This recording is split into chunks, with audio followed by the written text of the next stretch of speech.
Well, how long is the trip from Austin to here by plane? I think it's about 8 or 9 hours. Okay, so you're fresh like in the first morning. Yeah, exactly. So first question is about demography, and I spoke with you in the past about that, and I think it's very important for you, and you pointed on that a lot of your discussion and your purpose, is it? Yeah, I think I really want to emphasize that it's important to have children and to create the new generation. And as simple as it sounds, if people do not have children, there is no new generation. So I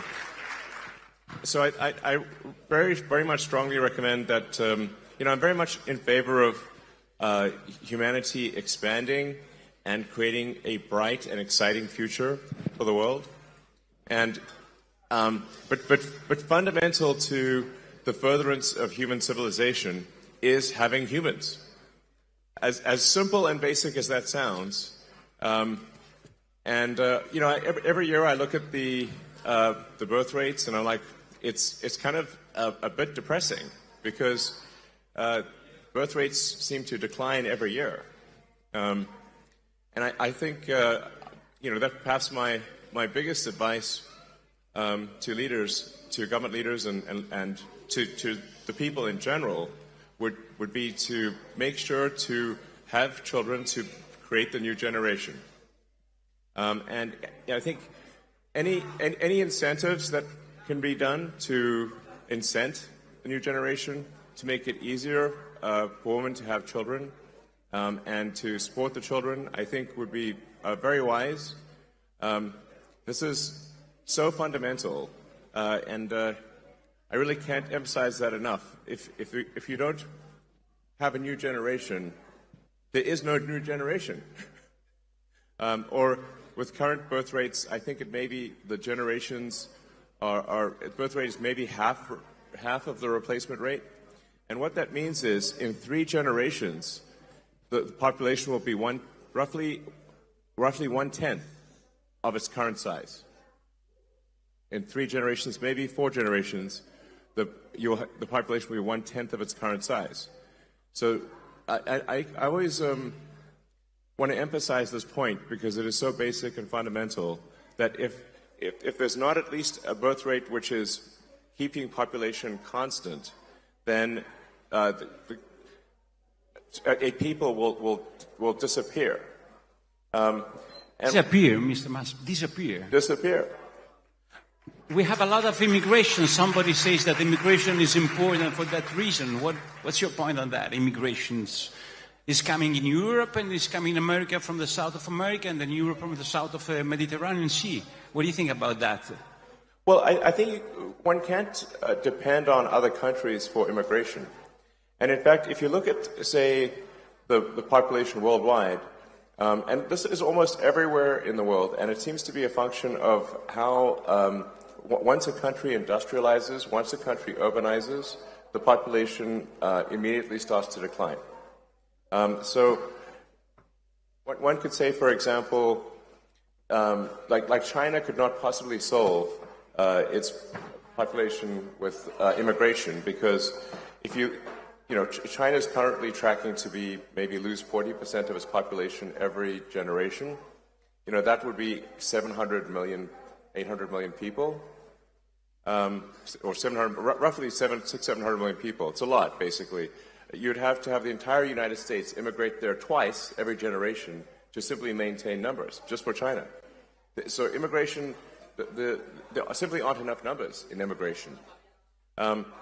And I think there is value to a culture, and we don't want cultures. We don't want Japan to disappear. We don't want Italy as a culture to disappear. We don't want France as a culture to disappear. I think we have to maintain the sort of reasonable cultural identity of the various countries, or they simply will not be those countries. Italy is the people of Italy. The buildings are there, but really, what is Italy? Italy is the people of Italy. Yeah.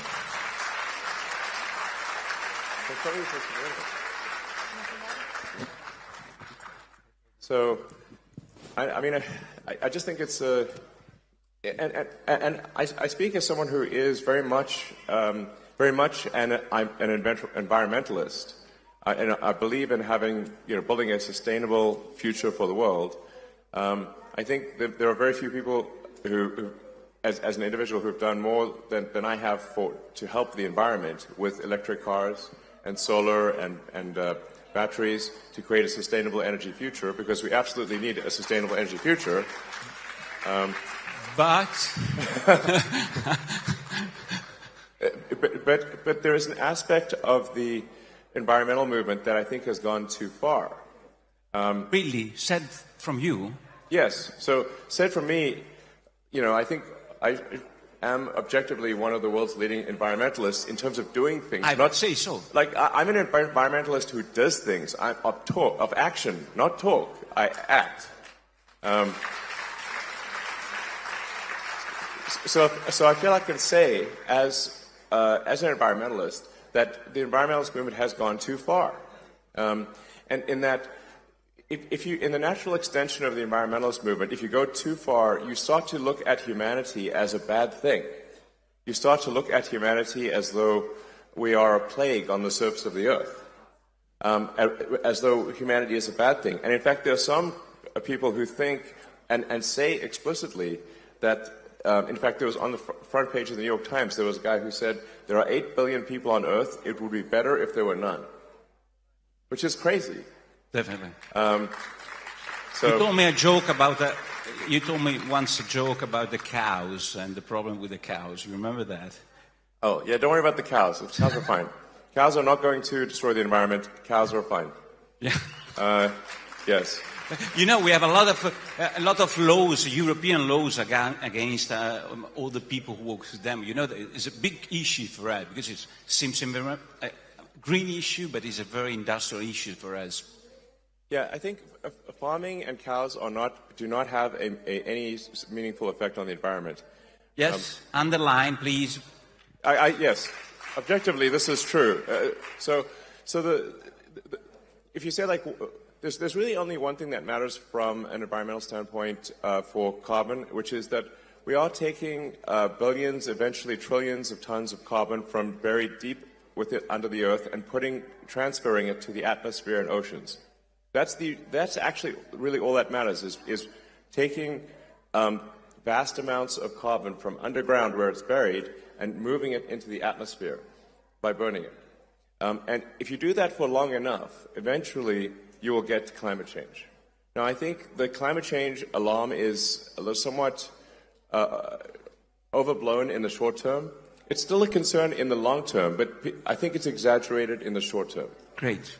Now, so I'm trying to thread the needle here between what, what is pragmatic and what is sensible, what really matters and what doesn't matter. What really matters is that over the long term, over the course of the next several decades, that we gradually reduce how many millions and billions of tons of carbon that we move from underground and to the atmosphere, because we're running sort of a climate experiment that is dangerous. But I also don't think that I think of it as a fundamental civilizational risk. It's not going to destroy life on Earth. It's not going to destroy humanity, but it will create hardship if you change the climate over many decades. So I think my message is I think much more pragmatic and I think correct and sensible. And I don't think we should demonize oil and gas. I think we should say, look, that is obviously necessary in the short term. And the medium term too, and it'll take several decades to become sustainable. So I think if we just, without getting too worried about it, seek to have a sustainable energy future gradually, then that's what will happen. But I think that some of the environmentalist movement is part of what is causing people to lose hope in the future. So I guess what I'm trying to say is that we should have hope in the future. We should be excited about the future, and we should build the future we want. What about Elon? You call it the woke mind. Yes, it's the name you gave to that. Woke mind that virus. illness, woke mind illness. What's that virus? Yeah, so It's coming to Europe. I have to advise you. Huh? Yes, well, this is not something you should import from America. Please don't import the woke mind virus. It's bad. So, I mean, essentially, that to summarize maybe the woke mind virus, it consists of creating very, very divisive identity politics. So it actually amplifies, woke mind virus, in my view, amplifies racism, amplifies frankly, sexism, and all the isms. And while claiming to do the opposite, it actually divides people and makes them sort of hate each other, and it makes people hate themselves. And it's also anti-meritocratic. It's not like, it's not merit-based. So you want to have people succeed based on how hard they work and the talents, not who they are, whether they're man, woman, what race or gender. That stuff is all creating. It's an artificial, mental civil war that is created, and it's not. And let me tell you, it's no fun. Okay, no fun. It is like woke mind virus and fun are incompatible. There's no fun in that. No joy. Woke mind virus is all about condemning people instead of celebrating people. Like when in the woke, it just doesn't celebrate. It's all about condemning and being divisive and being I think it's just evil, frankly. Really? Yeah. Yeah, it's bad. So bad. Yeah. But you get a lot of problems saying so on your social in X, or have this point of view. You were a good friend of Obama administration, and now they don't really like you so much for this kind of speech you do in public, or not? I don't know. I'm very pro-human. I'm very pro-civilization. I'm in favor of humanity. And our collective consciousness expanding on Earth and going beyond Earth, being a multi-planet species, a spacefaring civilization, and being out there among the stars and finding out the nature of the universe, like all the things that that seems like to me an exciting thing, something you can get really excited about. Is you can get excited, like we want to have ideas that make you look forward to waking up in the morning, look forward to the day, look forward to the future. And, so you have to say, what excites you about the future? What moves your heart about the future? What makes you say, like, yes, I'm glad about what will happen in the future? That's what we must, focus on. And that's why we have to have a new generation. We've got to build and we've got to grow. And like I said, we understand the nature of this beautiful universe that we find ourselves in, and the meaning of life, or even what questions to ask about, the meaning of life. Let us explore this wondrous creation and have a good time doing it. Yeah. That's my philosophy.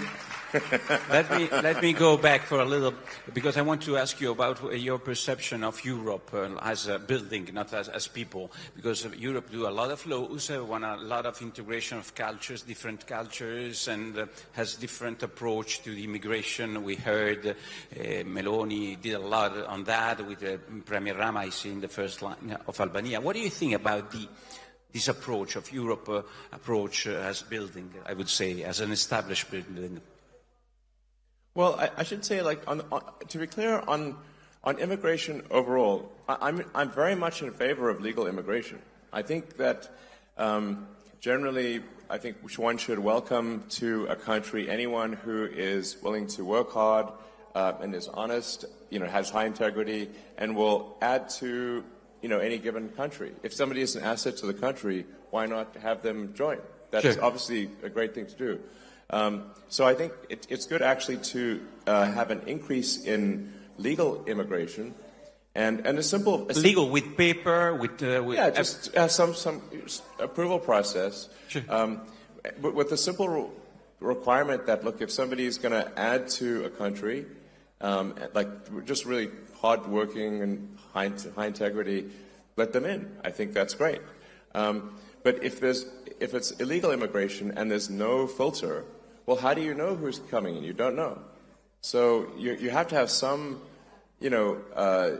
basis for saying somebody should come in or not come in. And my argument is like, it should be a very simple basis. Will they add to the country? Will they be a productive part of the economy? And do they admire the culture?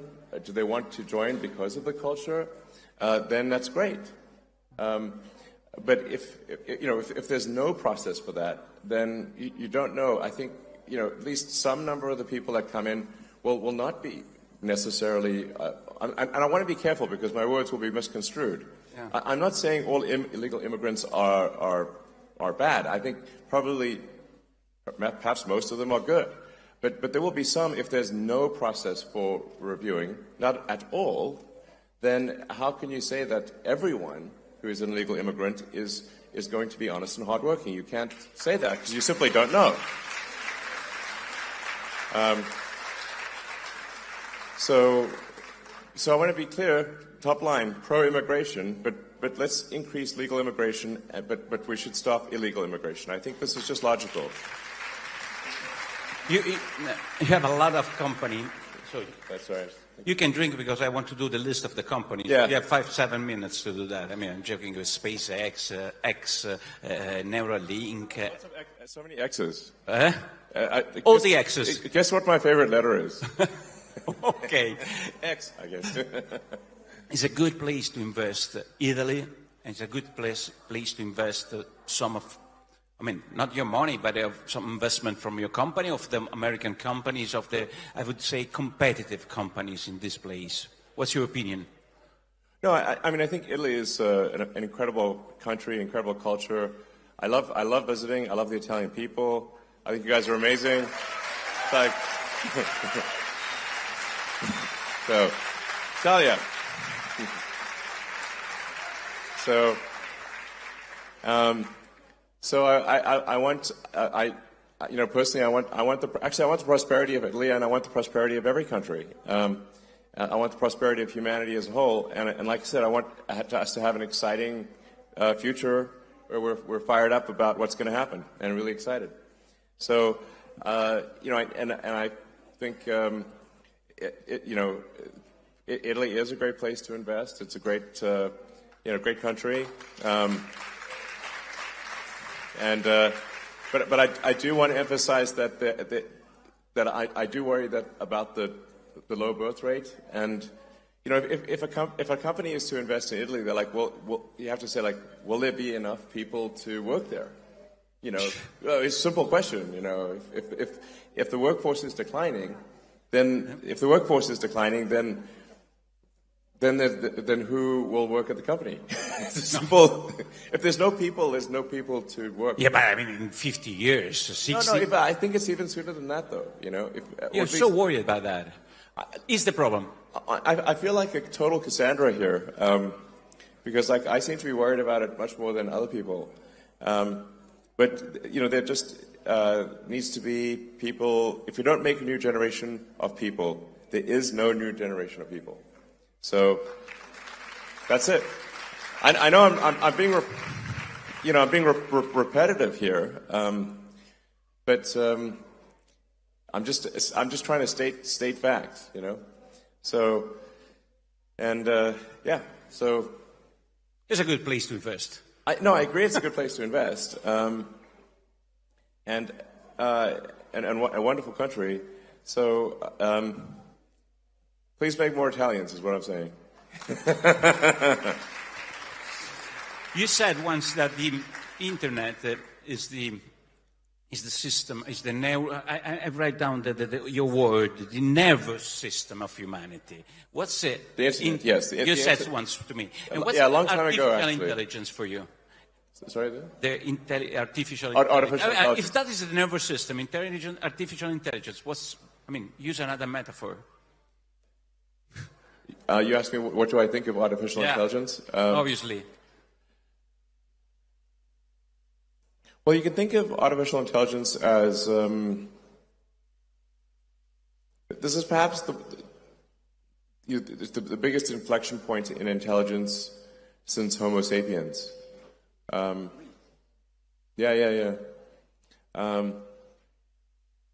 Artificial intelligence will be essentially a sort of a new species, or is a new species. So I think one of the biggest challenges, if I look at, say, civilizational risk, the risk to the future of humanity, birth rate is one of them. If we just don't have kids and dwindle away, that's one which I've talked a lot about. The other is, there's always like potentially nuclear war, of course, that kind of thing. Then AI is also an existential risk, and we need to be. I think we need to be careful with the advent of AI. But it is very much very much a double-edged sword. You can think of AI as kind of like the magic genie, that like digital superintelligence will be capable of doing anything. Anything. Pretty much anything. But he doesn't have any consciousness. I'm wondering about that. I mean, there is a whole question of like, what is consciousness? In fact, so here's like I've thought a lot about what is consciousness and where does consciousness arise. To say like, because I think in terms of physics, and at least if physics is true, then we go from a start of the universe where things are almost entirely hydrogen, and then if you leave the hydrogen out long enough, eventually it coalesces into stars, and then those stars explode, and then they recondense, and like most of the mass in your body was once at the center of a star, which is kind of wild, billions of years ago. And so where along the lines of hydrogen to human does consciousness arise? You get very serious when you speak about that, huh? Yeah, no, it's a real question. If you leave hydrogen out in the sun long enough, it starts talking to itself. Here we are, hydrogen talking to itself. How to deal with that? So, if it is so important, how to deal? I mean, laws, personal behavior. How to deal with that artificial intelligence? This is a process. I mean, I think we need to keep a close eye on artificial intelligence. I'm in favor of some regulatory insight, just so that someone can at least be a referee. Like, if you think of any game, like there's always a referee for a game. For industries that affect the good of the people, there are regulatory agencies that oversee those industries. Anything that's dangerous is overseen by some kind of referee or regulator. I think we should have the same thing for AI, just to help ensure that it is beneficial. The good part of AI is that we are headed for a future of abundance. So AI and robotics will mean that there are no shortage of goods and services. There will be goods and services. If you can think of it, you can have it, basically. So this is quite profound. Like I said, it's the magic genie. AI and robotics will get you anything you want. Now, usually in these sort of fairy tales about magic genies, it doesn't turn out so well. You have to be careful what you wish for, even if what you wish for are wishes. So it's just something we should be cautious about. Okay. On the plus side, it will bring many benefits. Like I said, it will usher in an age of abundance. So the positive scenario of AI is that there's an age of abundance, and there's no shortage of goods and services. That any scarcity that exists will be only because we define it to be scarce. So, and it does seem to be somewhat of an inevitable thing, AI. So, there's that supposedly that Chinese saying about may you live in interesting times. Well, I think we currently live in the most interesting of times in all of history, right now. So anyway, so my recommendation on AI is I think we want some kind of regulatory oversight just to make sure that it's beneficial AI. Great. Yeah. We hope so. And what about the governments? Like, they are elected by people, like Meloni and this government and the other government. They have any risks, or what do you think about these challenge for the executive of the nations about all this new process? Sorry, I'm not sure I understand the question. What's the risk for the government of this artificial intelligence? Are there any risks? That democracy is finished? Well, I think there's certainly risk of artificial intelligence affecting voting opinion, I suppose, and manipulating public opinion. So I think there's some risk of, AI manipulating the public. I think there's some risk of that. Okay. But I think, like I said, 80% probable that AI is beneficial, 20% harmful, something like that. I'm always worried because, we have a new government, it's 2 years, this government, almost 2 years. And we have a Europe, for us, is our artificial intelligence. It seems like artificial intelligence, but it's not very intelligent sometimes, Europe. And so I'm wondering, what do you think about the government and about Europe? For us, it's so important, the relation. I understand artificial intelligence in the future, but in the present, we have laws, constraints that comes from Europe. What do you think about that, if you have any opinion on that? What do you think about Italian government, which is trying to have a position, I would say a position, Meloni? I don't know if there's more than a position. You want me to be more tough than a position? It's okay. What do you think?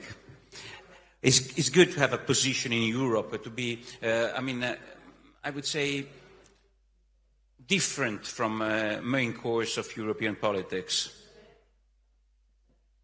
Do you mean like country decisions versus EU decisions, or? Decision about green, about the politics, immigration? Oh. There's a separate question of, I think regulations in Europe, there are too many regulations. In general, I'm not speaking about a specific case of AI. I think one could look at this as overall a fundamental function of a stable civilization. The longer that any given civilization is stable and does not have a big war, the more rules and regulations will accumulate over time. So rules, regulations, laws, they are immortal. They never die. But people die. So if every year more and more rules, regulations, and laws are added, you will eventually make everything illegal. And you can think of it sort of like Gulliver's Travels, where Gulliver, if the nation is Gulliver, is being tied down by one little regulatory string at a time. And eventually you have millions of strings, and then the giant can't move. And so I think there needs to be something where we delete rules, regulations, and laws, because if all we do is add them, eventually we will be able to do nothing. Okay. Shall I do some question about your companies? Because here there are all the young people, not only the young people from important Italian party, and most of them use the social network. They use X, and I saw in the past days that the CEO of Disney said, "I don't want to invest any advertising on X," and he's investing, for example, in the Meta, in Instagram, and he said there are problems of I don't know which kind of problem they find on X. Yeah, in some comparison. I want you child exploitation on what Instagram. kind of, yeah, what's going on? Why an important investor like Disney says something so tough on X? What's going on there? Well, I think first of all, I think X will be fine, and we are actually already seeing advertisers return to X. So I guess they were, I don't know, upset with something I said or something. I don't know. But they, advertisers, I think, the brand advertisers are a little, they're always worried about their brand. And, maybe a bit more than they should be. But I think it's a short-term issue. Like I said, the advertisers, they sometimes get upset, but then they usually calm down and they return to advertising. So, come on, you know that there is the woke virus over there. Well, oh yes, we right, have to say so. I don't want to answer for you. Yeah, no, you're right. If we're going to fight the woke mind virus, then the woke mind virus will fight back. And unfortunately, Disney is deeply infected with the woke mind virus. In fact, if you ask an AI what is the most woke company on earth, it's Disney. Really?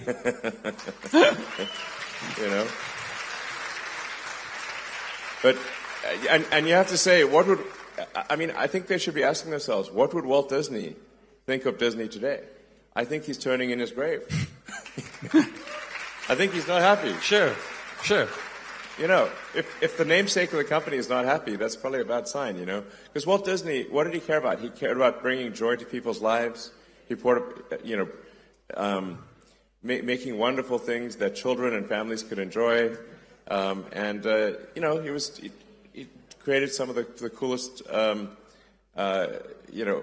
in the world, and stuff that even 100 years after it's created, we still remember it, and it's still a major thing. But you have to say, how great was Walt Disney? He was amazing.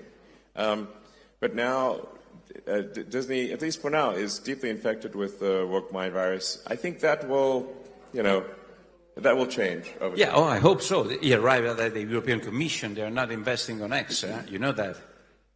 Maybe they got the woke mind virus too. Yeah. You don't care. I think so, And it's like, why are they importing this crazy thing from America?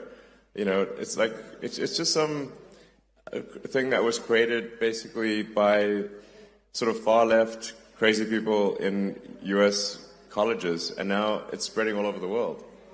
And it's like, like the thing is, the woke mind virus, it's not a message of joy, it's a message of division.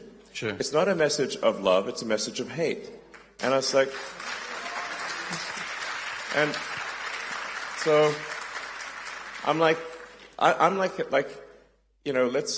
I don't know, I'm in favor of let's have a future that's got more love, more and let us build a fun, exciting future.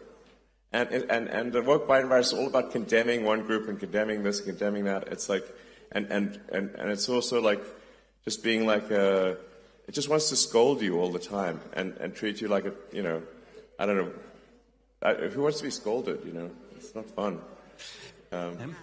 So anyway, I think we want to, have I guess at its heart, my concern is that the woke mind virus is anti-civilizational. End of civilization. Anti-civilization. I think civilization, sure. But if it represents a cost for your company, you have a trade-off between the cost of your position and the cost for the company. What's your choice? And how much is important in your behavior, the free speech standing? That's the question.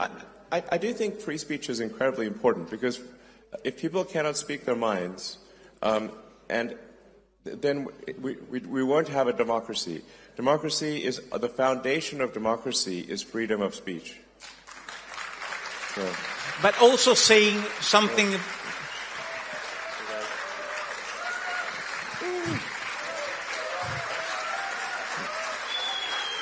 So Andrea Stroppa is He's laughing at that because he knows that it's so important for you. But tell me more about the free speech, because here is very important. A person here couldn't speak for a lot of people because they were considered mavericks and worse than that. Free speech for everybody is important, not just for the person who say the right things. It's correct. Exactly. No, exactly. Free speech means that free speech is only relevant. Free speech is only meaningful if you allow people you don't like to say things you don't like. So that's how you know it's working.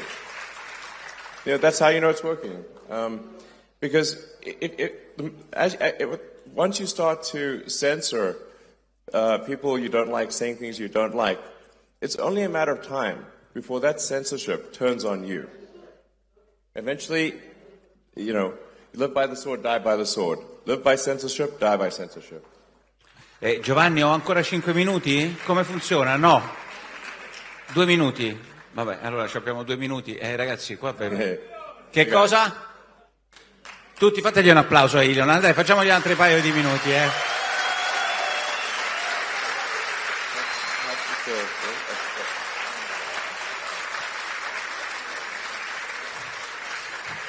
Elon, why? Allora, you spoke about free speech. You bought Twitter for the free speech.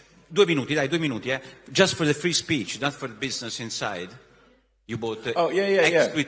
Well, I mean, here's the thing. So, I think you have to say, like, if civilization is not strong, if civilization doesn't grow, then nothing else matters.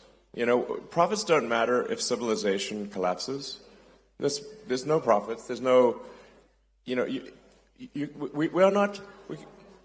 cannot exist absent civilization. So sometimes people may say, like, well, is this an altruistic thing? I mean, I think for me, it feels altruistic, but even if one is not altruistic, even if one is very self-centered, you have to say, if you simply think long-term, you have to be pro-civilization because you cannot exist without civilization. Okay? How important from 0 to 10 in the scale from 0 to 10 money? You are the richest person in the world. How is important money for you from 0 to 10? 0 is the less important and 10 is the good one. I don't know. I don't want to... 1 or 2 or something? No, come on. No, I mean... You have 1 to say, or 2. Just 1 or 2. Well, if you say, like... The reason I guess I have what so-called wealth, or it's really just shares in the company, is that I've created these companies. In these companies like SpaceX and Tesla is 140,000 jobs direct worldwide, and 5 times that number, maybe almost 1 million jobs when you look at the whole supply chain is what Tesla's created. And then SpaceX is about 15,000 people, and also, like maybe for total supply chain, 50,000 people. So, I've basically, with the help of many talented people, built these companies, and then the so-called these wealth statistics simply add up what the ownership is in the companies and say, okay, this is a certain amount of money. But I don't actually have that in money. I have it in stock. It's just that the companies have succeeded. But how was the last launch of the SpaceX? Tell me something. Last question, please, Giovanni. The last launch. I see Mauro there sitting on the floor. Why are you sitting on the floor? Are you worried about the highness? Hey, Mauro.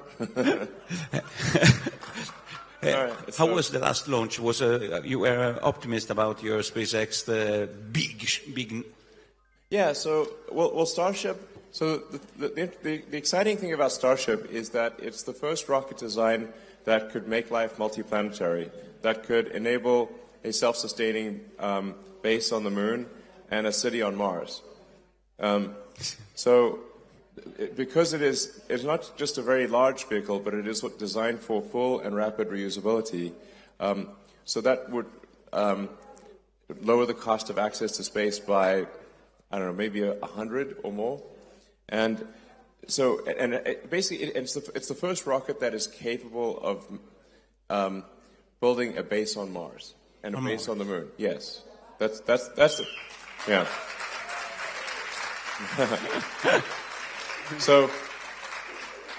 You know, there's the great Italian physicist Enrico Fermi. I'm a big admirer of Fermi, and he was very good at asking profound questions. And one of his questions, which is called the Fermi paradox, is where are the aliens? And one of the explanations is that, and perhaps I think the one that I think appears to be most accurate, is that consciousness is extremely rare. That people often ask me, do I know about aliens or something like that? Yeah.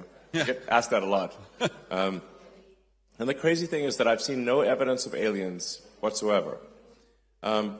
This means that I think most likely, at least in this part of the galaxy, we are the only consciousness that exists. And so you can think of human consciousness really as like a tiny candle in a vast darkness. And we must do everything we can to ensure that the candle does not go out. Yes. Great. We can finish with that. Elon. Yeah. Okay? We can finish with this. Oh, and so it's worth reading about the Fermi paradox, and because people have thought very hard about this, because one of the things is like, well, maybe there are these great filters, and these civilizations don't pass these filters. One of the filters is, do we become a multi-planet species or not? If we do not become a multi-planet species, then eventually, at some point, something will happen to the planet. Either it will be man-made, or it will be something natural, like a meteor, like whatever killed the dinosaurs, for example.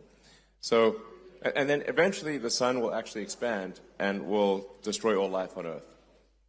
So if one cares about life on Earth at all, we should care about becoming a multi-planet species and eventually going out there and becoming a multi-stellar species and having many star systems. We want the exciting parts of science fiction to not be fiction forever. We want to make them real. And, yeah. Great. So. Thank you very much, Elon.